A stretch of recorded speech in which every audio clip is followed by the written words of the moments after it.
Hello बच्चों, आइए प्रश्न को पढ़ते हैं। प्रश्न है, वर्टिब्रेट के आमाशय की उपकला कोशिकाओं का आस्तर HCl के दुष्प्रभाव से बचा रहता है क्योंकि नीचे हमें विकल्प दिए गए हैं। तो इस प्रश्न के अंदर जो हमें मुख्य अवधारणा दी गई है, मुख्य अवधारणा जो दी गई है वो है आमाशय। आमाशय तो हमें क्या देखने को मिलता है कि जो भोजन है वो आमाशय के अंदर प्रवेश करता है और आमाशय के अंदर जो है वहां पे उसका पाचन किया जाता है। तो हमें देखने को मिलता है कि आमाशय के अंदर कुछ कोशिकाएं पाई जाती हैं। कोशिकाओं का बना एक स्तर होता है और इन कोशिकाओं को हम बोलते हैं उपकला कोशिकाएं। उपकला कोशिकाएं, ये कोशिकाएं क्या करती हैं? ये कोशिकाएं अमाशय के अंदर एक परत बनाने का काम करती हैं, परत बनाती हैं। अब अमाशय के अंदर बहुत सारी अलग अलग प्रकार की कोशिकाएं पाई जाती हैं। जैसे कि अगर हम पहली बात करें तो पहला हो गया श्लेष्मीय कोशिकाएं। श्लेष्मीय कोशिकाएं, श्लेष्मीय कोशिका क्या करती है? ये श्लेष्मा का स्त्रावन करती है। श्लेष्मा का स्त्रावन करती है। इसी प्रकार से दूसरा जो इसमें कोशिकाएं पाई जाती हैं वो है, अंग्रेजी में इसको हम पेराइटल बोलते हैं। पेराइटल कोशिका या भित्तीय कोशिका। पेराइटल कोशिका या भित्तीय कोशिका।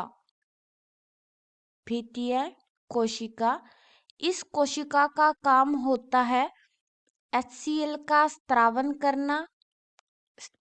करना व नैज कारक का स्त्रावन करना। नैज कारक का स्त्रावन करना। अब इसके अलावा भी कुछ कोशिकाएं पाई जाती हैं, जैसे कि हो गया जाइमोजन कोशिकाएं, या इन्हें हम मुख्य कोशिकाएं भी कहते हैं। मुख्य कोशिका, ये भी अमाशय के अंदर उपस्थित होती है। मुख्य कोशिका जो होती है ये भी उपस्थित होती है।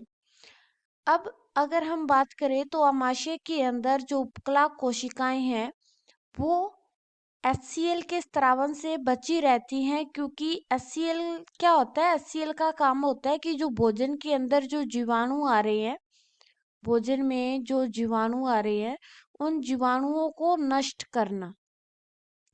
जीवाणुओं को नष्ट करना। और ये HCl जो होता है वो अम्लीय होता है। अम्लीय होता है और ये 2 से 3 pH पर काम करता है।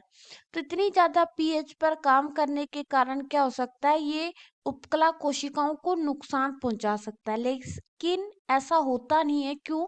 क्योंकि यहाँ पर जो श्लेष्मीय कोशिकाएं पाई जा रही हैं वो श्लेष्मा का स्त्रावन करती हैं और यही श्लेष्मा उपकला कोशिकाओं के चारों तरफ पाया जाता है।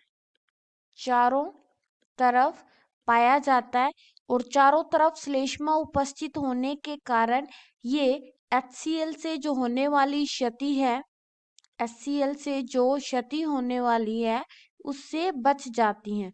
तो उपकला कोशिकाएं जो होती हैं वो श्लेष्मीय स्त्रावन के कारण जो HCl की क्षति से बच जाती हैं। तो अगर हम हमारे विकल्प देखें, पहला है HCl अति तनु होता है, नहीं। दूसरा, उपकला कोशिकाएं HCl की क्रिया के प्रति प्रतिरोधी होती हैं, नहीं, ऐसा भी नहीं है। तीसरा है HCl अमाशय में उदासीन हो जाता है, नहीं। चौथा है उपकला कोशिकाएं एक श्लेष्मी स्त्रावन से ढकी रहती हैं, ये विकल्प जो है सही है। तो आशा है कि मुख्य अवधारणा के आधार पर आपको यह प्रश्न समझ में आया होगा।